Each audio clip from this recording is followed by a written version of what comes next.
لو سنك تحت ال30 سنة يبقى لازم تكمل الفيديو ده للآخر علشان هيفرق معاك جدا في حياتك، وإن شاء الله تقدر تحقق كل اللي بتتمناه. عشان هقولك على 5 حاجات كان نفسي أعرفهم بدري وفرقوا معايا جدا في حياتي. أول حاجة، خليك صبور على المدى البعيد ولكن خليك مستعجل على المدى القريب. بمعنى إنك لازم تكون صبور بحيث تقدر تكمل فيها بإذن الله، ولكن خليك مستعجل في النتائج اللي انت بتوصل لها اول باول بحيث تشوف التطور الملحوظ اللي انت عليه.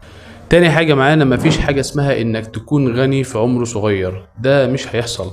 لازم على الاقل تقعد فترة كبيرة وتتعلم فيها مهارات وتحاول انت تزود فيها مصادر دخلك بحيث تكون غني، واعتقد المدة دي مش هتقل عن 5 سنين بالظبط. تالت حاجة معانا، انك لازم تبدأ بالمتاح معاك حاليا وتبدأ دلوقتي فورا. سواء عايز تقدم شيء، تعمل اي حاجة، تتعلم مهارة، لازم تبدأ دلوقتي. رابع حاجة معانا، ان لازم يكون عندك بيرسونال براندنج، يعني حاجة تكون شخصية بتوثقها. لازم تسجل كل حاجة بتعملها سواء فيديو او صور، توثق رحلتك. سواء بتتعلم شيء معين او ايا كان، لازم توثق تجربتك اللي بتتعلمها. خامس حاجة معانا، انك تتعلم انك تقرأ كتير جدا وتقرأ كتب كتير في مجالات متنوعة، وده هيفيدك جدا وهيطور مستواك العقلي وهينبهك لحاجات كتير وهينمي عندك الثقافة بتاعتك اصلا، وده هيفيدك.